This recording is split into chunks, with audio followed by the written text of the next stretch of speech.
Hey, guess what? You're going to see me react to Biden's weird sayings today. So welcome back to the channel. I know that says Fox News, but you know what? They got some very interesting content, whether it be true or not. And I want to comment about it. So we are going to watch, it's called Biden Called Out for Weird 4th of July Message. Whoa. Let's listen and go through and talk about it. There's been reason to think that this country is moving backward, that freedom is being reduced, that rights we assumed were protected are no longer. A reminder that we remain in an ongoing battle for the soul of America, as we have for over 200 years. I know it can be exhausting and unsettling, but tonight, I want you to know we're going to get through all of this. So not so cheery a message on the 4th of July, striking a tone at the White House that might be more partisan than most are used to on Independence Day. Mark Penn, former Clinton pollster and advisor, Kellyanne Conway, former Trump advisor. Hello to both of you. Mark, you begin this time. I took that comment as a direct reference to the Supreme Court decisions over the past 2 weeks. What did you hear? I think it obviously was a swipe at the Supreme Court and suggesting that the Supreme Court was removing constitutional rights, and to say that on Independence Day, of course, when the country declared the inalienable rights of people against the tyranny in Great Britain. So, look, I thought it was a weird message. I think we're in the month of Top Gun, a bit of a return to basic patriotism. You know, I want to pause that there. I want to talk about how he was basically saying that our independence had been taken away and stuff like that. I honestly think, and this is alleged, I'm just saying, this is my personal opinion, so don't come at me.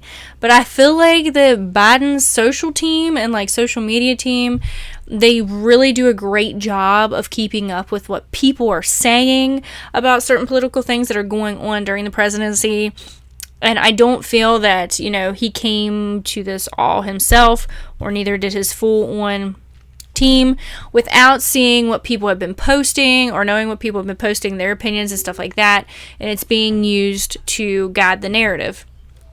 And that's just my personal opinion, but I feel like there's been a lot of media watch on what people are saying, how they're feeling about it, and then the Democrats in this presidency are using that to push their narrative even farther, because at this point they're going to go with the majority and so on and so forth, and they're going to speak about, what's the word I'm looking for?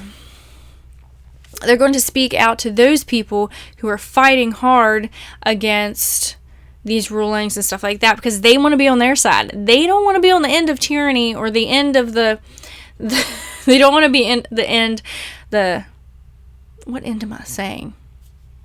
They don't want to be on the end that these people are going after. They want to be on their side because they don't want to be in the middle of this fight. They just want to be like, hey, yeah, you fight for your rights. Go on. That's how it is. I think he could have been more upbeat and yet still, made some reference to the court, but not made it really his central message on July 4th. Great film, by the way. Go see it, Top Gun. I'm telling you. I know Kellyanne has seen it. Kellyanne, I've been trying to read between the lines on the polling that's been done since the Roe v. Wade decision came out. And the ones that I have seen still overwhelmingly reflect on the economy and inflation, and the issue of abortion is way down the list. What do you find so far on that? There's no question that both pro-lifers and pro-choicers will be energized this fall, as I think will be gun-grabbing activists and pro-Second Amendment people as well. But you're right. The central theme for all Americans in everybody's polling is unmistakably the economy, and more specifically, Bill, inflation.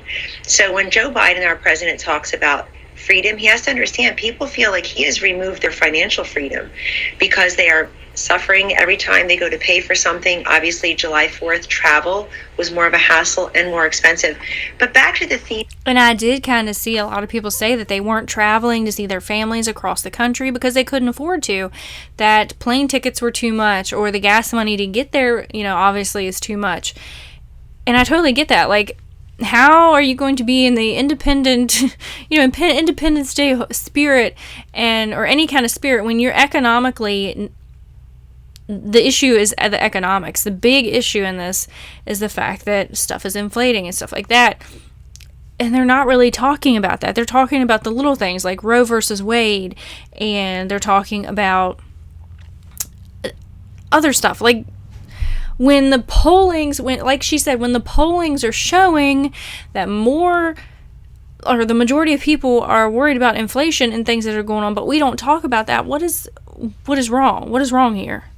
Of his message, I don't understand when presidents talk about moving backward, depressing us right into an economic depression. The 6 presidents between Carter and Biden all gave speeches that appealed to our better angels, that were uplifting and optimistic. Biden sounds a lot like Jimmy Carter's famous Malay speech, and he neither demonstrates competence nor inspires confidence in the American people.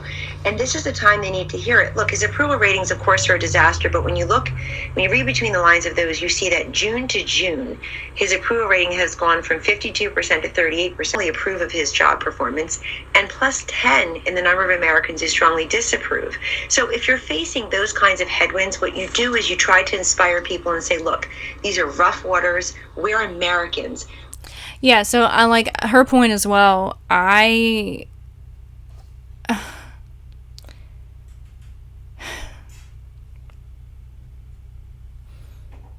Wow. I'm trying to gather the words because and plus 10 in the number of Americans who strongly disapprove. So if you're facing those kinds of headwinds, what you do is you try to inspire people and say, look, these are... So yeah, like you should have an inspiratory speech on Independence Day, not like add to the doom and gloom.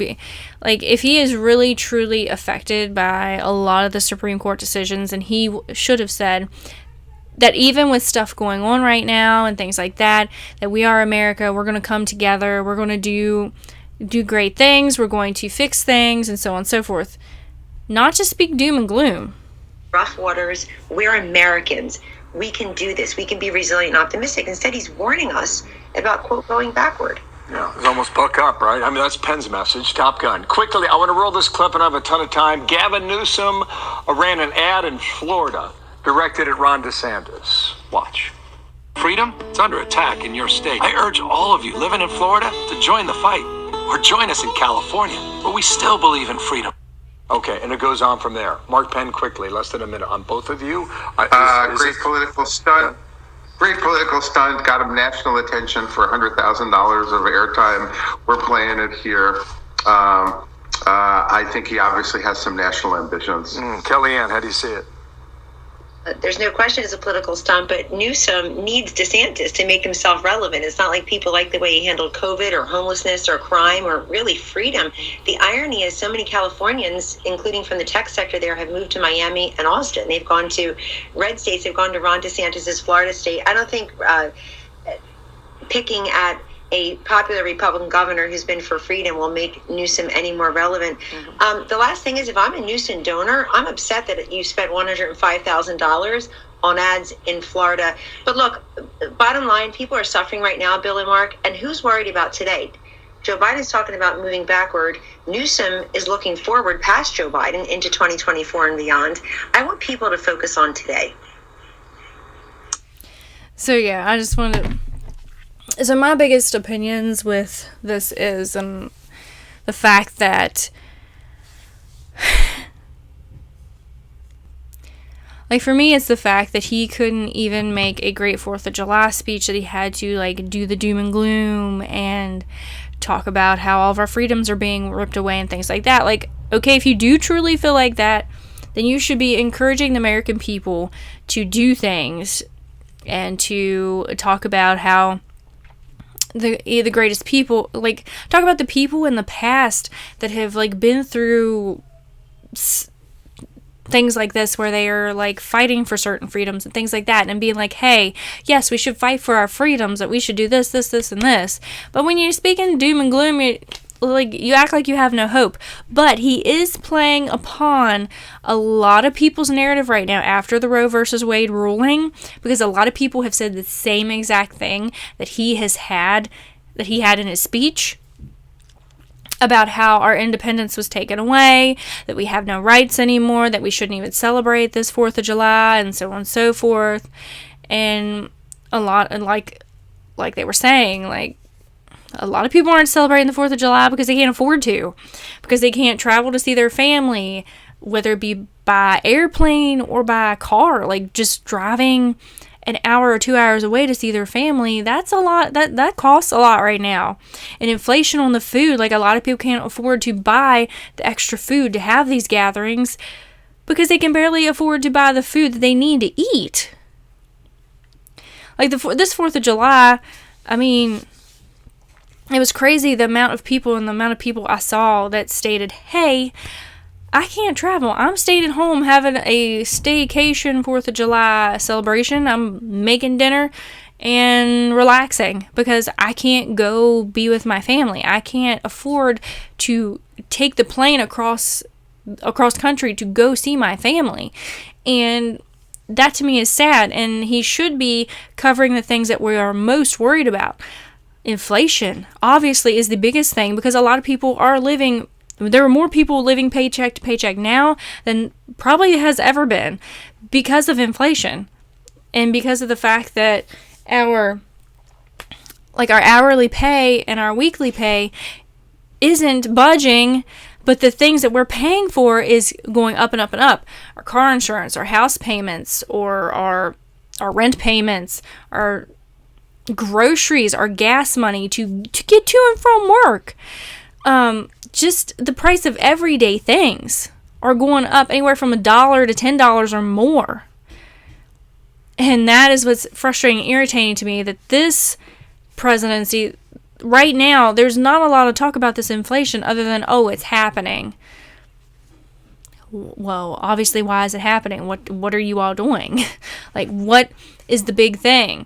So, yeah, there's that. And I'm really upset that Biden didn't make a good 4th of July speech. Like, he should have been encouraging the American people and discussing that, hey, we're working on fixing this inflation thing, encouraging people, if for what they believe in, to fight for it, obviously in a peaceful way, and that kind of thing. Like, I was just really disappointed with this 4th of July message. It made me really sad. Like, why? The 4th of July is supposed to be celebrating our independence and our freedoms and rights. And even if we think that we've had freedoms and rights taken away from us, we still should be celebrating the fact that we have the right in this country to speak up and talk about it, and to peacefully protest and peacefully speak about these rights being taken away, and hopefully make a change. So thank you guys for watching. Please like, comment, and subscribe. Have a blessed and wonderful morning, afternoon, evening, or night whenever you're watching this. And leave some comments for me down below.